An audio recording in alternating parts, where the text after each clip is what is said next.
خپل زړه انتخاب هلې د یو غریب په دروازه کې چا ګلابي هلې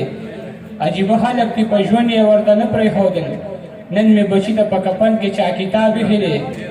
پرېوتی قبر سپین کفن لږې دم کړي اوبه ځان ته مې ذهن کې د ټول عمر حسابي هلې الله خبر دی چې په دې کې به ګناه وي که نه یو سړي ځان ته مسله باندې ربابې هلې الله خبر چې په دې کې به ګناه وي که نه یو سړي ځان ته مسله باندې رباب ایښی دی او د بل غزل څو شعرونه چې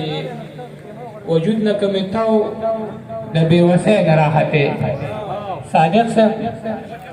وجود نه کمیتاو د بېوسۍ نه راحتې زما په دې لاسونو به پولۍ نه راحتې وجود نه کمیتاو د بېوسۍ نه راحتې زما په دې لاسونو به پولۍ نه راحتې پښتونه تا خو دومره ډېر دردونه وزغملې دا ولې د قبر نه سلګۍ نه راختې پښتونه تا خو دومره ډېر دردونه وزغملې دا ولې د قبر نه سلګۍ نه راختې که ستا چېرته د ګل غوندې ځواني نه وي محبوبې نو ستاسو په دیوال به لولکۍ نه راختې